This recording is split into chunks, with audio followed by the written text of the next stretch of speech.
తెలుగువారి number 1 choice Telugu matrimony.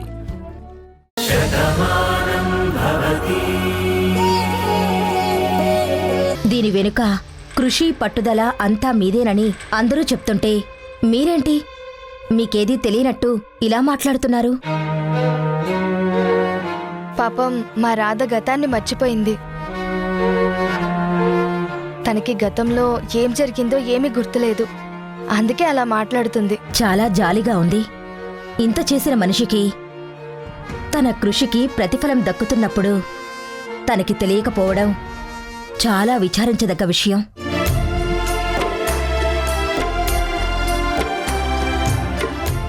అయినా నువ్వు చేసిన కృషి ఈ ఊరిలో పచ్చని పొలం కనిపించిన ప్రతిరోజు గుర్తుంటుంది. ఇక్కడ పచ్చదనం పెరుగుతున్నప్పుడల్లా నీ పేరు వినపడుతూనే ఉంటుంది. ఈ కాపీ మీకు అందించడానికి వచ్చాను. నేను బయలుదేరుతారండి.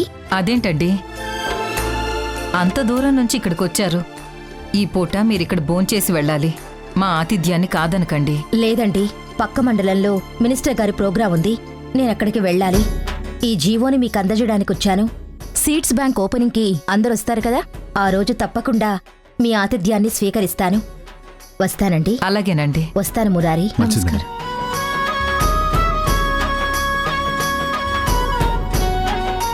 ఇది నీ విజయానికి నిదర్శనం రాదా.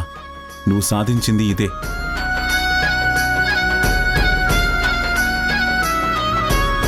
చూసావా, ఈ ఊరికి నువ్వు ఎంత ఉపకారం చేశావో, నీ వల్ల ఈ ఊరికి ఎంత పేరొచ్చిందో. నిజమేనండి, ప్రతి ఒక్కరి జీవితం ఏదో ఒక గమ్యం వైపు ప్రయాణిస్తుంది. ఆ గమ్యం చేరుకునేంత వరకు ఎన్ని ఒడిదుడుకులు ఎదురైనా, ఎన్ని అవాంతరాలు ఎదురొచ్చినా ప్రయాణం మాత్రం సాగుతూనే ఉంటుంది. చివరికి గమ్యం చేరుకున్నాక అక్కడితో ఆ ప్రయాణం ముగిసిపోతుంది. ఇది సాధించడమే నా జీవితానికున్న ఆశయం అనుకుంటా.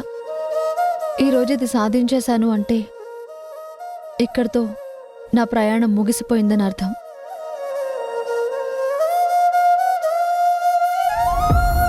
అందుకే ఇక ముందుకు సాగిపోవాలి తప్ప ఇక్కడితో ఆగిపోకూడదు. అదేంటి రాధా అలా మాట్లాడుతున్నావు? నువ్వు ముందుకు సాగిపోవడం అంటే మమ్మల్ని వదిలేసి వెళ్ళిపోవడం.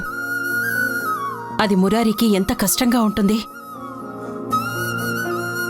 చూడమ్మా, నీకేమీ తెలియకపోయినా నీ గురించి అన్నీ మాకు తెలుసు కాబట్టి నువ్విలా ఆలోచిస్తే మాకు బాధగా ఉంటుంది. అవును రాధా, అయినా ఎప్పటికీ నువ్విక్కడే ఉంటావని మావయ్య అంటుంటే నువ్వెందుకు వెళ్ళిపోవాలనుకుంటున్నావు? నేను రాధనని మీరంతా అనుకుంటేనే తెలుస్తోంది. నా రాతేంటో నాకు తెలియడం లేదు. అది తెలిసే వరకు అందరిలో ఉన్న నేను ఒంటరిదాన్నే అవుతాను. నా వాళ్ళంటూ మీరందరూ చుట్టూ ఉన్నా నాకేమీ కాని వాళ్ళలాగే నేను భావిస్తాను. ఇది నేను మిమ్మల్ని బాధ పెట్టాలని చెప్తున్న మాటలు కాదు, నా మనసు భరిస్తున్న మాటలు. అందుకే ఇలా మాట్లాడక తప్పట్లేదు. నేనెంతో నాకు తెలిసేంతవరకు నా గమ్యస్థానం ఏంటో కూడా నాకు తెలియదు. అంతవరకు ఎక్కడ ఉన్నా అది నాకు పరాయి చోటే అవుతుంది. చూడరాదా, నీకెప్పుడో చెప్పాను నువ్వు మా మనిషివి అని. నేను మనసారా ప్రేమించిన నా మనిషికి ఎలాంటి సమస్య వచ్చినా నేను చూసుకోవాలనుకుంటున్నాను. కానీ నీ సమస్య నువ్వేంటో నీకు తెలియకపోవడం. అది నీకు తెలిసే రోజు తొందరలోనే వస్తుంది. అప్పుడు మేమంతా నీ వాళ్లమని, ఇది నీ ఇల్లు అని నువ్వే గుర్తిస్తావు. అంతవరకు నువ్వు బాధపడకు. ఇలాంటి మాటలు చెప్పి మమ్మల్ని బాధ పెట్టకు.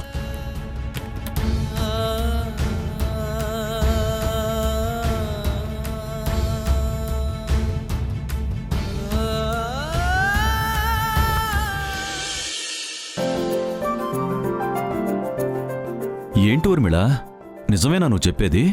అవునండి, యుఎస్ కంపెనీ ఒకటి మనతో కొలాబరేషన్ అవుతానంటుంది. ఈ ప్రాజెక్ట్ మనం టేకప్ చేశామంటే మన రెప్యుటేషన్ కూడా బాగా పెరుగుతుంది. వాళ్ళు మనతో ఎప్పటినుంచో కొలాబరేషన్ అవ్వాలనుకుంటున్నారు.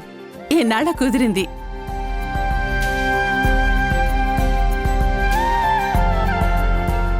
ఇప్పుడు ఈ ఎన్ఆర్ఐలను డీల్ చేయటం చాలా గొప్ప విషయం. ఎందుకంటే ఇక్కడ మన ఉత్పత్తులు అక్కడి దాకా వెళ్తాయి, అక్కడ వాళ్ళ ఉత్పత్తులు ఇక్కడ మనం తీసుకుంటాం.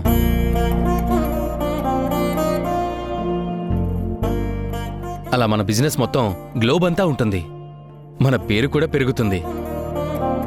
మరి ఈ ప్రాజెక్ట్ డీల్ చేయాలంటే అమెరికాలో కొంతకాలం ఉండాలి కదా. ఎవరుంటారు, ఎవరు వెళ్తారు? ఎవరో ఎందుకే, మీ మొగుడు పెళ్ళాలిద్దరూ వెళ్ళండి. నేను అక్కడికి వెళ్తే ఎలా బామ్మా? ఇక్కడ బిజినెస్లు ఉన్నాయి కదా. అది నిజమే. వాళ్ళ పనులన్నీ మారుకుని వాళ్ళిద్దరూ ఎలా వెళ్తారు? పోనీ కార్తీక్ని నీలిమని పంపిస్తే?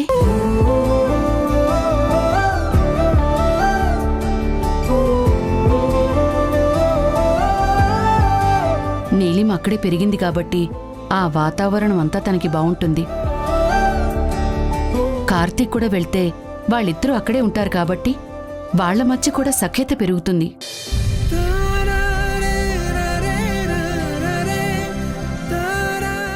అవును అంకుల్, ఒక పక్క అనుకున్నట్టుగా ఈ బిజినెస్ పని అవుతుంది, ఇంకో పక్క కార్తిక్ గారు నీలిమ దగ్గర కూడా అవుతారు. వాళ్ళిద్దరినీ పంపించడం మంచిదేమో అని మా అభిప్రాయం. మీరే కాదండి, నా మనసులో కూడా అదే ఉంది. అందుకే ఈ ప్రాజెక్ట్ విషయంలో కార్తిక్ని నీలిమని యుఎస్ పంపించాలనుకుంటున్నాను. వాడికి 100 ఏళ్ళు, వాడిని తలుచుకోగానే వచ్చేశాడు. ఏంటి బామ్మ, నా గురించి మాట్లాడుకుంటున్నారా? అవును బాబు, నిన్ను యుఎస్ పంపాలి అనుకుంటున్నాం. కొన్నాళ్ల పాటు నువ్వు నీలిమ అక్కడే ఉండాల్సి ఉంటుంది. లేదు మావయ్య, నేను అమ్మను వదిలి ఎక్కడికి వెళ్ళను, నేనిక్కడే ఉంటాను.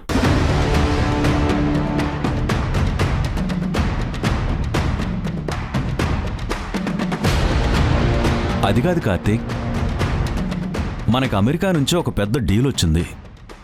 నువ్వు వెళ్ళి అక్కడ అన్నీ మాట్లాడి కొన్నాళ్ల పాటు అక్కడే ఉంటే ఆ డీల్ మనకు ఓకే అవుతుంది. అది జరగడం వల్ల మన కంపెనీకి పేరు వస్తుంది, లాభాలు మంచిగా వస్తాయిరా. లేదు నాన్న, నేను మాత్రం ఇప్పుడు అక్కడికి వెళ్ళలేను. నా బదులు ఇంకెవరినైనా పంపించండి. చూడు కార్తీక్, నా కొడుగ్గా మన కంపెనీలను చూసుకుంటున్న CFOగా ఇది నీ బాధ్యత.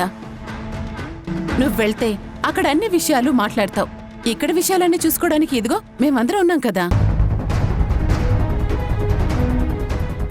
అందుకే నిన్ను అడుగుతున్నాను, నువ్వు అక్కడికి తప్పకుండా వెళ్ళాలి. నిన్ను వదిలి నేను ఎక్కడికి వెళ్ళనమ్మా. అది కాదు కార్తీక్, పెద్ద ప్రాజెక్ట్ అంటున్నారు కదా, అంత పెద్ద డీల్ని కాదని వదిలేసుకోవటం ఎందుకు? అయినా మనం అక్కడే శాశ్వతంగా ఉండం కదా, కొన్నాళ్ళే ఉంటాం. అది చూసుకుని వస్తే ఇక్కడ కంపెనీకి కూడా ఉపయోగపడుతుందని అంటున్నారు కదా. నువ్వు వ్యాపారం గురించి ఆలోచిస్తున్నావు, నేను కుటుంబం గురించి ఆలోచిస్తున్నాను. అమ్మని వదిలి, ఇంటిని వదిలి నేను ఎక్కడికి రాను, ఎక్కడికి వెళ్ళను. ఏమండి, రేపే వాళ్ళకి ఫోన్ చేసి చెప్పండి ఈ డీల్ మనం చేయడం లేదు అని.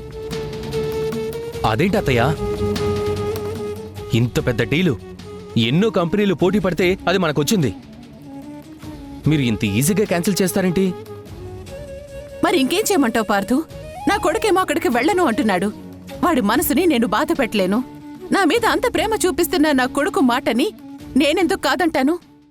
నాకు ఈ డీల్ అవసరం లేదు, నాకు నా కొడుకు మాటే ముఖ్యం.